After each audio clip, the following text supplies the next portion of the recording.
नाम नहीं लूंगी, पर थे सब मतलबी।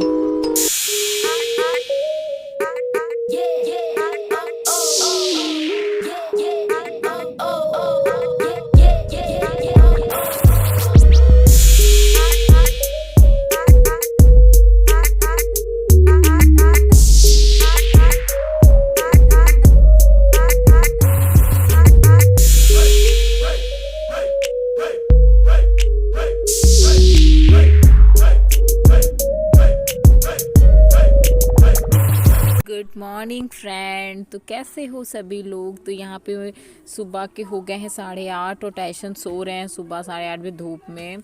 और यहाँ पे डेली धूप निकल आती है, इतनी ठंड अभी नहीं हो रही है। और मैंने मॉर्निंग से ब्लॉग स्टार्ट कर दिया था। वॉइस ओवर कर रही थी और टैशन भौंकने लग गए क्योंकि मैं उसी के पास बैठी थी और वो भौंकने लग गया क्योंकि मैं उसकी बात कर रही थी। सुनाओ। बचपन का प्यार मेरा भूल नहीं जाना ले, सच्चा मेरा प्यार तुझे किया है। बचपन का प्यार मेरा भूल नहीं जाना ले। और सुना दो। बड़ी मम्मी के साइड में थी तो यहाँ पे लहसुन का खेत मुझे दिख गया, थोड़ा सा बनाया गया हुआ है, लहसुन लगाया गया है तो मैंने शूट कर लिया आप लोगों को दिखाने के लिए। तो इसमें इसमें प्लाट खाली पड़ा था तो उसमें लहसुन लगा दिया गया है। तो चलिए अभी गाइस मैं आप लोगों से मिलती हूँ और मुझे कहीं जाना भी है तो प्लीज़ एंड तक बने रहिए। स्वागत है आप सभी का मेरे चैनल पे। कैसे हैं आप सभी लोग। आई होप आप सभी बहुत ही अच्छे होंगे और मैं भी ठीक हूँ। तो दोपहर का हो गया है 1:30 कर रही हूँ और अभी बजट थैंक यू। तो अभी बस खाना खाया है मैंने और मामी आई है। मामी की तबीयत ठीक नहीं है। बहुत अच्छी लग रही हो, cute, very very nice. Cute तो मैं हूँ, उसमें कहने वाली क्या बात है मामी। तो थैंक यू। Very very. तो मैं नीचे आ गई थी, मैं और मामी। तो यहाँ पे मैंने देखा कुछ डिज़ाइन डाल रहा था तो मैंने सोचा थोड़ी सी शूट कर लेती हूँ मैं आप लोगों को दिखाने के लिए। और जब ये कंप्लीट होगा ना तब मैं दिखाऊंगी क्योंकि मुझे भी नहीं समझ में आ रहा था ये कैसी डिज़ाइन है क्या है। अभी तो वो बना ही रहा था तो थोड़ा बहुत जो दिख रहा था मुझे तो मैंने जूम करके आपको दिखाया। तो जब ये कंप्लीट होता है, जब इसमें कलर पड़ेगा ना तब बोला था काफ़ी खूबसूरत लगेगी। तो देखते हैं कैसी लगती है। गाइस मैंने आप लोगों को बताया था ना, मुझे जो फेक आईडी से परेशान किया जा रहा है, मतलब लोगों को जो मेरे नाम से मेरा नाम बदनाम करने के लिए। तो वही मैं जा रही थी क्योंकि मैंने इंस्टा पे भी एक पोस्ट डाला था और मैंने ब्लॉग में भी बताया था, लेकिन उसके अभी भी समझ में नहीं आया है।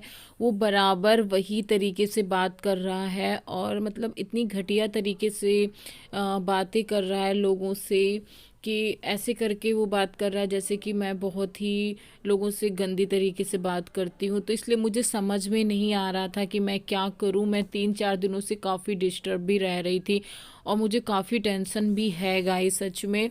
लेकिन मैं डर नहीं रही हूँ उससे। ये जो सोचो मैं डर रही हूँ, मैं बिल्कुल भी डर नहीं रही हूँ। डरती होती तो मैं उस बारे में बात ही नहीं करती।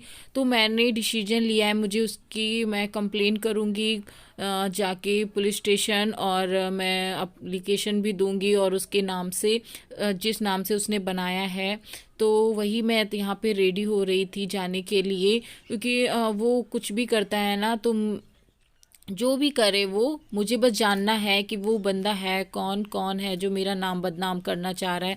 तो मैंने ये सही डिसीजन लिया है। आप लोग प्लीज़ कमेंट में ज़रूर बताना और कि मैंने पुलिस स्टेशन जाने का सही डिसीजन लिया है कि नहीं। और बहुत लोग बोल भी रहे थे, इंस्टा पे भी बहुत लोगों ने बोला कि आपको कंप्लेन करनी चाहिए। और मैंने भी सोचा क्योंकि उसकी हरकतें बंद ही नहीं हो रही थी, मैंने वार्निंग भी दी तब भी उसकी हरकतें बंद ना होने की वजह से मुझे ये जाके पुलिस स्टेशन जाना पड़ रहा है। लाइफ में पहली बार मैं जा रही हूँ, मतलब मुझे इस सोशल मीडिया की वजह से मुझे पुलिस स्टेशन भी जाना पड़ रहा है।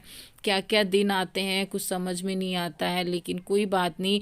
मैं देखती हूँ कौन है। मुझे सच में बहुत ही ज़्यादा जानने की इच्छा है कि मैं उसको जानना चाह रही हूँ वो बंदा है कौन। क्योंकि कोई लड़की इतनी गिरी हरकत नहीं कर सकती है तो कोई भी ये लड़का ही है जिसने फेक आईडी बनाई है।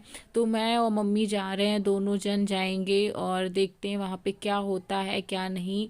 और मैंने इसीलिए मैं आज ये ब्लॉग, कल मैं गई थी और ये आज आप लोगों को ब्लॉग मिल रहा है, क्योंकि मैं तुरंत आके एडिटिंग नहीं कर पाई थी। मेरे एक एक दिन छोड़ के ब्लॉग आ रहे हैं, आप लोगों को पता है, क्योंकि एक टेंशन जा नहीं पाती है, दूसरी मेरी लाइफ में तुरंत आ जाती है। पता नहीं भगवान इतनी परीक्षा क्यों ले रहा है मेरी।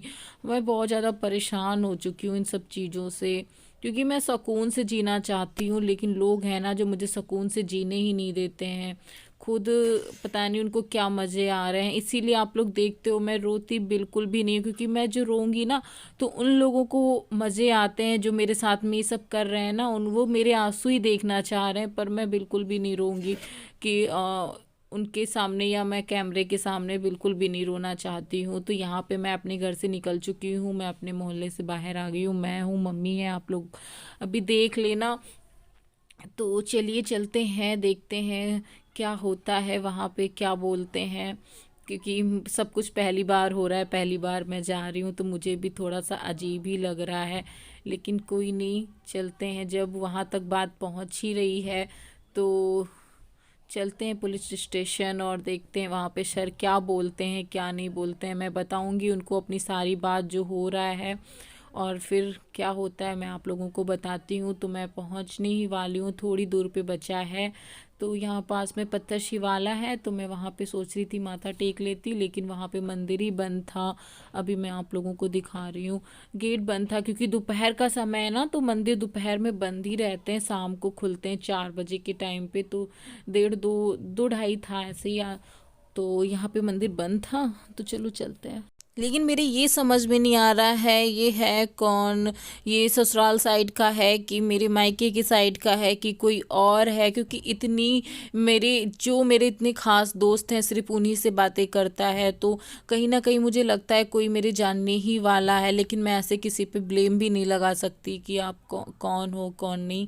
लेकिन मेरे पास उसका नंबर मुझे मिला है स्क्रीनशॉट में, तो मैं वो नंबर भी दूंगी और सर को, और देखते हैं फिर कैसे पता होता है। पता तो लग ही जाएगा, क्योंकि उसका मेरे पास कॉलिंग का भी नंबर है, मुझे दिया है, जिनसे उसने बात करी थी नंबर दिया था उन्होंने मुझे स्क्रीनशॉट भेजा, तो उसमें नंबर भी मुझे मिला।